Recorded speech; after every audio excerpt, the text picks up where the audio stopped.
Nothing has been more interesting to watch in the first 6.5 months of this year than Beto O'Rourke's fall from the spotlight. Again, as I've said many times, he teased us back and forth for quite a while. Is he going to throw his hat in the ring? Is he not? And when he decided to, he got decent poll numbers, right? I think he topped out at 11, 12%. And today, Beto O'Rourke would likely kill to be back up in that 10%, 12% range, because right now he's hovering at about 1 or 2%.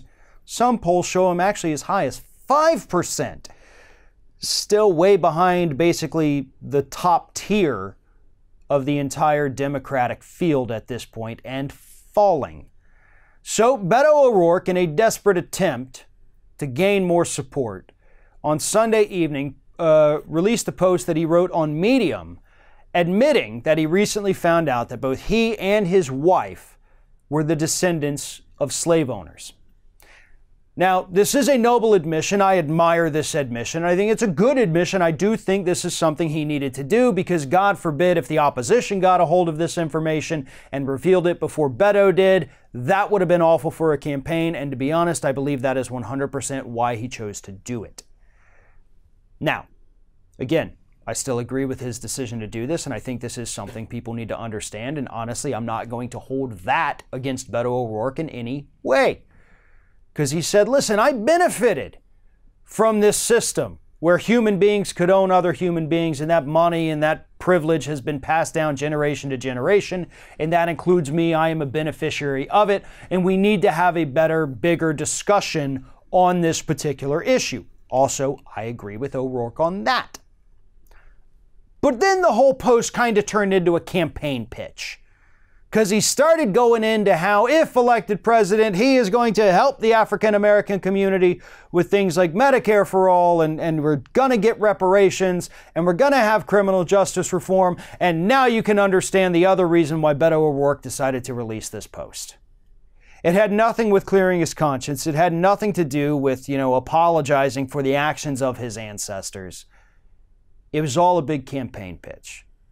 Because he understood that coming out and saying, I am descended from former slave owners, that's going to capture headlines. People are going to start talking about that. So how do you make it a positive? Well, you throw your little campaign pitch in there. And that's what leaves a sour taste in people's mouths with this. Because a lot of people at the time were wondering, why would he even bother to come out and say this? Why is this important? Why is this relevant? Well, it is important and it is relevant. But the reason he chose to do it had less to do with the opposition releasing it before he could, and everything to do with trying to pander to African American voters here in the United States. That's what this pitch is. That's what this is about. He sees his poll numbers tanking. He knows he's not going to catch up with the other folks who are surging right now. He's not going to be one of those people that makes the final cut. So he's got to do something. He's got to come out and say, listen, I'm great for the black community. Black voters, please come to me. I've seen the poll numbers. You're leaving Joe Biden in swarms. Come to me, because yes, my ancestors messed up, but I have a plan to make everything better. I don't trust this, and at this point don't know how much I even trust Beto O'Rourke as a person. But I will say this. O'Rourke could have had a bright future in American politics. Instead, he made the completely selfish and delusional decision to run for president when he should be running for Senate against John Cornyn in the state of Texas.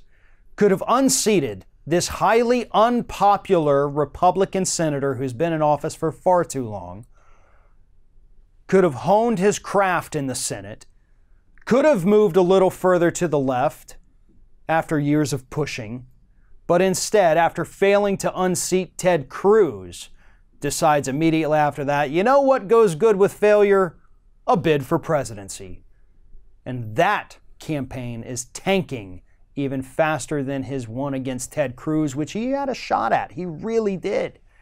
But unfortunately, what he didn't realize was that nationwide support he was getting for running against Ted Cruz had less to do with Beto-mentum and everything to do with the fact that everybody just really hates Ted Cruz. Thanks for watching, everybody. And don't forget, if you like what you see here, like, comment, share, and subscribe to our channel. And now you can also become a member of Ring of Fire and get exclusive early access to certain Ring of Fire videos all throughout the week. Just click on the little join button right below the video.